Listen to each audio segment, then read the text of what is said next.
Have you ever been on a date that made you stop and question your entire approach to relationships? Well, let me tell you about the time I went on a blind date that started with excitement and ended with me practically bolting for the exit. She was charming, poised, and seemed like someone I could genuinely connect with. But then she leaned in and said, "Before we go any further, there are 4 things you need to agree to." 4 demands, she called them. Now, I faced a lot in my 70 years. A long career, raising a family, even learning to use a smartphone. But nothing could have prepared me for this. With every demand she shared, I felt my eyebrows climbing higher and my patience wearing thinner. What were those demands, you ask? Oh, you're going to want to hear this. Buckle up, because this isn't just a story about a blind date. It's a lesson about standing firm in who you are, no matter the circumstance. At 80, I'm sharing heartfelt wisdom and real-life stories to inspire you.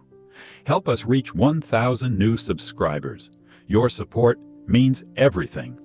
Hit subscribe and join this incredible journey today. My name is John, and if you're new here, welcome to my little corner of wisdom and stories.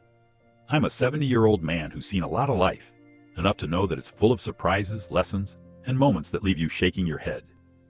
Now, I've been living a good life after retiring a few years ago. My days are filled with peaceful moments, tending to my garden, spending time with my grandkids, and occasionally indulging in a good old Western movie. But recently, a well-meaning friend suggested it was time to spice things up and meet someone new. "Why not give it a try?" she said. "What's the worst that could happen?" Oh, if only I had known. That's how I found myself agreeing to a blind date with a 52-year-old woman named Linda. On paper, she sounded great. Retired, shared a love for classic literature, and was described as independent and full of life. I thought, why not? After all, life is about stepping outside your comfort zone every now and then, isn't it? But my friends, sometimes stepping out of that comfort zone leads you straight into the twilight zone. And that's exactly where this story begins. As the day of the date approached, I felt a mix of excitement and nerves. It had been years since I last went on a date, and I wasn't entirely sure what to expect. I chose a nice button-down shirt, a navy blazer, and my favorite pair of shoes, ones I could run in if needed. Little did I know how ironic that choice would be. We met at a cozy cafe in town. Linda walked in, and I'll admit, she had an air of elegance about her. She wore a vibrant red scarf, carried herself with confidence, and greeted me with a warm smile. We exchanged pleasantries, ordered coffee, and dove into conversation. At first, everything seemed great. Linda was charming, articulate, and had a sharp wit that made our conversation flow easily. We talked about everything, our favorite books, the joys of retirement, and the quirks of modern technology. I thought, this might actually go somewhere. But then, halfway through the date, Linda leaned in. Her expression shifted from casual to serious, and she said, "John, there's something I need to discuss with you before we go any further." I thought she was about to tell me something lighthearted, maybe a funny anecdote. But no, what she said next changed everything.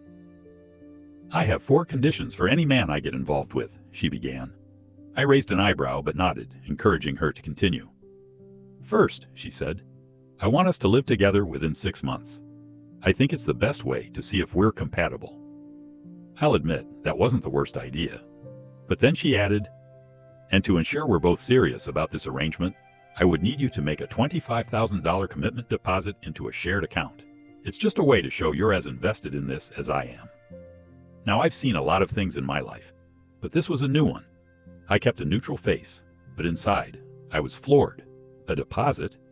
As if a relationship were some kind of business merger? Still, I thought, maybe she has a good reason. "Second," she continued, "I've always dreamed of a month-long vacation in Tuscany. It's been on my bucket list for years, and I think it would be the perfect way to deepen our connection." That sounded lovely until she clarified, "But of course, I'd expect you to cover the costs. After all, it's something I've wanted for so long, and you just need to trust me to handle the arrangements." At this point, I was gripping my coffee cup a little tighter, wondering how this was going to end. But she wasn't finished. "Third," Linda said with unwavering confidence, "if we decide to get married, I would expect full control of our finances. I have a great sense of organization, and I think it's only fair that I manage the household budget. Of course, I'd give you an allowance for personal expenses." An allowance? I couldn't believe what I was hearing. I kept waiting for her to say, "Just kidding," but she was dead serious. By now, my instincts were screaming, "John, run, just run." But I stayed, partly out of curiosity and partly because I didn't want to seem rude. Finally, she said, "I value my personal space deeply. Even if we're married, I would insist on having separate bedrooms. I've grown accustomed to my own routine and wouldn't want that to change." Now, I understand the value of independence, but combined with everything else, it was clear to me that Linda wasn't looking for a partner. She was looking for a sponsor. When she finished, she looked at me expectantly, waiting for my response.